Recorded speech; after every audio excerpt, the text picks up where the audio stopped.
La croix de Christ est la pensée de Dieu, en ce qui concerne l'homme naturel, car c'est là que le Fils de l'homme a pris non seulement nos péchés, mais nous-mêmes, dans sa personne qui nous représentait tous.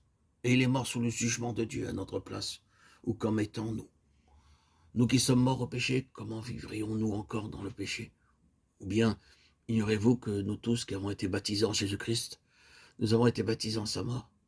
Nous avons donc été ensevelis avec lui par le baptême en sa mort, afin que, comme Christ est ressuscité des morts par la gloire du Père, de même, nous aussi, nous vivions d'une vie nouvelle. Car si nous sommes devenus une même plante avec lui par une mort qui ressemble à la sienne, nous le serons aussi par une résurrection semblable, sachant bien que notre vieil homme a été crucifié avec lui, afin que le corps du péché soit détruit et que nous ne soyons plus asservis au péché. Or, si nous sommes morts avec Christ, nous croyons que nous vivrons aussi avec lui, puisque nous savons que Christ, ressuscité des morts, ne meurt plus. La mort n'a plus d'empire sur lui, car s'il est mort, il est mort pour le péché une fois pour toutes. Maintenant qu'il est vivant pour Dieu. Vous donc aussi, considérez-vous comme mort pour le péché, comme vivant pour Dieu en Jésus-Christ. Que le péché ne règne donc point dans votre corps mortel et n'obéissez pas à ses convoitises. Romains 6, 2, 12.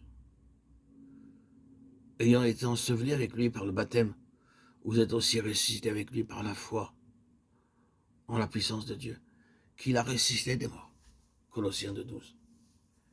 Car l'amour de Christ nous possède et nous estimons que si un seul est mort pour tous, tous sont donc morts. Et qu'il est mort pour tous, afin que ceux qui vivent ne vivent plus pour eux-mêmes, mais pour celui qui est mort et est ressuscité pour eux. 2 Corinthiens 5, 14, 15.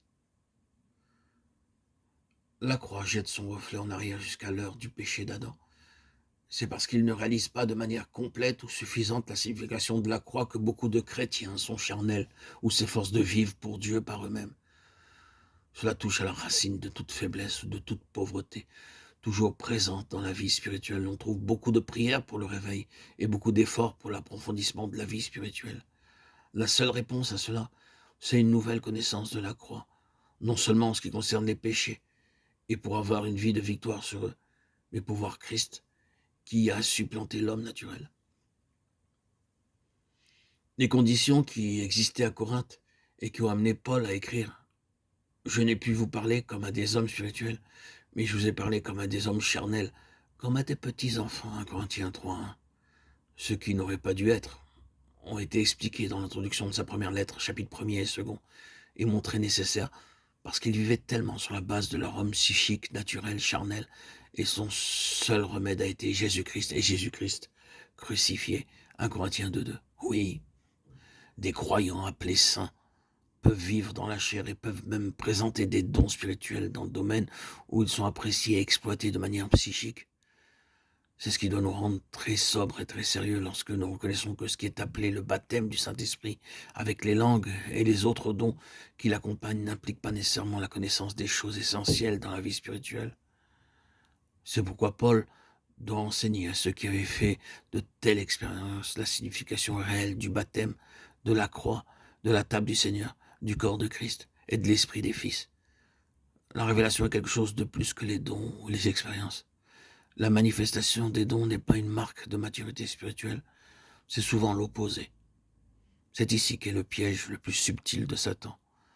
L'erreur que l'on fait en considérant de tels dons comme une preuve de spiritualité profonde et réelle donne à l'ennemi la possibilité de conduire les enfants de Dieu les plus sincères dans une expérience fausse.